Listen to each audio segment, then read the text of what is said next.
صوبہ خیبر پختونخوا کے ضلع کرم کے علاقے پارا چنار میں اب تک کے اطلاعات کے مطابق تقریباً 100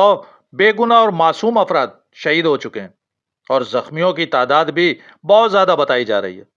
یہ واقعہ دہشت گردی تھا یا فرقہ واریت کا نتیجہ ہے، اس پر آگے چل کر بات کرتے ہیں، لیکن پہلے ذرا بشرا بی بی کے کل کے ایک ویڈیو بیان کا تذکرہ کر لیتے ہیں جو کہ اس وقت بہت زیادہ ہاٹ ایشو بن چکا ہے، یا شاید اسے بنایا جا رہا ہے، کیونکہ ہماری روایت اور تاریخ بھی یہی ہے کہ ہم نے ہمیشہ جنگ کھیل سمجھ کر لڑی ہے اور کھیل کو جنگ سمجھ کر کھیلا ہے۔ مطلب ہر سنجیدہ معاملے کو غیر سنجیدہ طریقوں سے حل کرنے کی کوشش کی اور غیر سنجیدہ یا نان سیریس ایشوز کو ملک کی سلامتی سے جوڑ کر اسے ریاستی طاقت کے ذریعے ہینڈل کیا گیا، جس کے نتائج آج ریاست پاکستان اور اس کی مفلوق الحال عوام بھگت رہی ہے۔ آپ دیکھ لیجئے کہ اس وقت بشرا بی بی کے جس بیان کو ملک کی سلامتی سے جوڑا جا رہا ہے اور سعودی عرب اور اس کے ساتھ امریکہ سے تعلقات کو خراب کرنے میں اس بیان کو میڈیا پر اچھالا جا رہا ہے، وہ شاید اسی مائنڈ سیٹ کی عکاسی کر رہا ہے کہ جس کا ذکر میں پہلے کر چکا ہوں۔ اور چلیں حکومتی نقطہ نظر سے بھی اگر اس بیان کو دیکھ لیں کہ جسے سعودی عرب اور امریکہ سے تعلقات خراب کرنے کی سازش کے ساتھ سیکرٹ ایکٹ کی خلاف ورزی کہا جا رہا ہے، تو پھر سوال تو حکومت وقت سے ہی بنتا ہے کہ اگر یہ ملک کے خلاف سازش ہے اور سیکرٹ ایکٹ کی خلاف ورزی بھی ہے تو 24 گھنٹے سے زیادہ ہو چکے ہیں، ابھی تک اس سازش اور غداری کا مقدمہ بشرا بی بی کے خلاف کیوں نہیں درج ہوا؟ سیکرٹ ایکٹ کی خلاف ورزی پر گرفتاری اور پرچہ کیوں نہیں کاٹا گیا؟ حالانکہ اس سے پہلے سائفر کیس میں بھی عمران خان پر سیکرٹ ایکٹ کی خلاف ورزی کا الزام لگایا گیا تھا، لیکن آج تک وہ معمہ بھی حل نہیں ہو سکا۔ حالانکہ بشرا بی بی کا بیان خود عمران خان اور تحریک انصاف کی لیڈرشپ کے لیے خود کش دھماکے سے کم نہیں تھا۔ وہ خود اس دھماکے کے اثرات سے سنبھل بھی نہ پائے تھے کہ حکومت میں بیٹھے ارسطوؤں نے اسے سیاسی اینگل دے کر اس کے سیاسی اور 24 نومبر کے احتجاجی پروگرام کو پہنچنے والے نقصان سے بچا لیا۔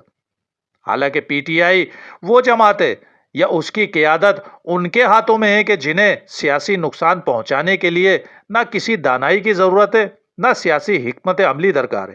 اور نہ ہی ریاستی مشینری کو استعمال کرنے کی ضرورت ہے۔ عمران خان سمیت پوری لیڈرشپ اپنی نالائکیوں، نااہلیوں اور ایک دوسرے سے متضاد بیان ہی ان کی سیاسی ساکھ کو نقصان پہنچانے کے لیے کافی ہے۔ یہاں پھر میں مجبوراً الطاف حسین صاحب کا تذکرہ اس لیے کرنا ضروری سمجھتا ہوں کہ پاکستان کے سیاسی ورکرز اور قائدین کو الطاف حسین صاحب سے سیاسی لیکچر لینے کی ضرورت ہے۔ کچھ عرصے ان سے سیاسی تربیت حاصل کر لیں تاکہ یہ بات سمجھنے میں آسانی ہو جائے کہ کسی بھی جماعت کی کامیابی میں جہاں سمجھ بوجھ اور عقل و شعور کی ضرورت ہوتی ہے، وہیں عہدے بانٹتے ہوئے کوانٹٹی نہیں کوالٹی کو اہمیت دی جاتی ہے،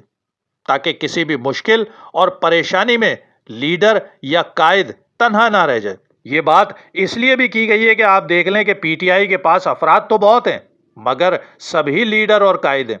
اور مزے کی بات کہ سبھی کی اپنی اپنی ڈائریکشن اور عزائم ہے،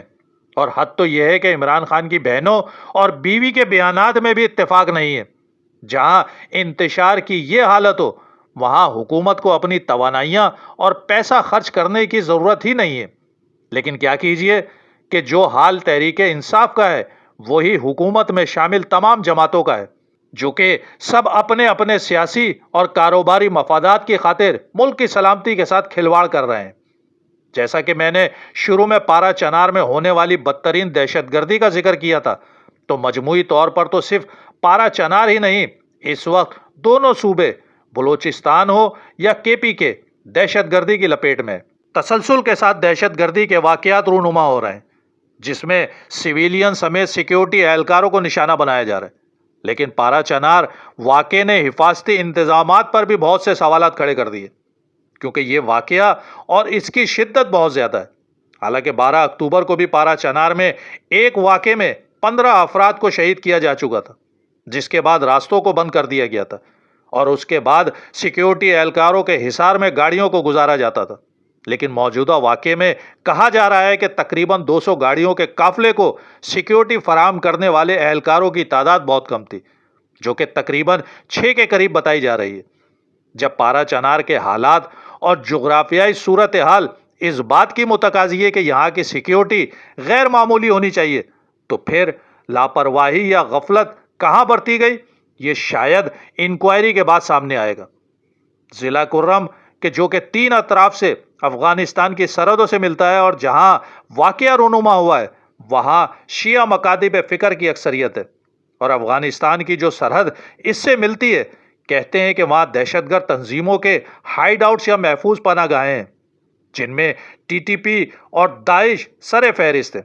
ایسے میلے وقوع میں واقع پارا چنار کے جہاں پارٹیشن سے پہلے زمین کا تنازع چل رہا ہو، جہاں قبائلی اور فرقہ وارانہ تصادم بھی ہوتے رہتے ہوں، وہاں کی سیکیورٹی اتنے بڑے قافلے کے لیے اتنی معمولی بہت سے خدشات کو جنم دیتی ہے۔ اور خود کے پی کے حکومت اور انتظامی مشینری کہ جو صرف عمران خان کو جیل سے نکالنے کے لیے حکومتی وسائل اور خزانے کو لٹا رہی ہے، اس سے کون پوچھے گا؟ گڈ گورننس کے وہ نعرے، وہ باتیں، وہ سب ہواؤں میں اڑ گئی۔ اس وقت صرف ایک نقطہ اور ایک موقف کے ساتھ پی ٹی آئی اپنے لوگوں کو لے کر چل رہی ہے کہ صرف عمران خان کو جیل سے رہا کرو۔ اور سب سے بڑی بدنصیبی یہ ہے کہ اس سارے فسانے میں میڈیا کی مجرمانہ خاموشی سب سے بڑا کوشچن مارک ہے۔ اب آخر میں army chief general Asim Munir صاحب سے ایک گزارش کہ پاکستان اس وقت دشمنوں کے نشانے پر ہے، کھلے اور چھپے دشمن پاکستان پر حملہ آور ہیں۔ ایسے میں آپ کے کاندھوں پر بھاری ذمہ داری عائد ہوتی ہے۔ کراچی کے تاجروں کے مسائل ہوں، ملک کے معاشی حالات ہوں، انرجی کرائسس ہو، گیس کی لوڈ شیڈنگ ہو، پی آئی اے سمیت دیگر اداروں کی پرائیویٹائزیشن کے لیے حکومت اور اس کی کابینہ موجود ہے، جو ان معاملات کو حل کرنے کی صلاحیت اور اہلیت رکھتی ہے۔ لہٰذا آپ سے گزارش ہے کہ پارا چنار سمیت بنوں میں ہونے والے جوانوں کی شہادت میں ملوث دہشت گردوں کا قلعہ کما کرنے اور ملک کے خلاف سازشیں کرنے والوں کے گرد گھیرا تنگ کر کے ان کو کیفر کردار تک پہنچائیں، کیونکہ ملک ہوگا تو معیشت کا پہیہ چلے گا۔ آخر میں اللہ تعالیٰ سے دعا ہے کہ پاکستان پر اپنا خصوصی رحم و کرم عنایت فرمائے۔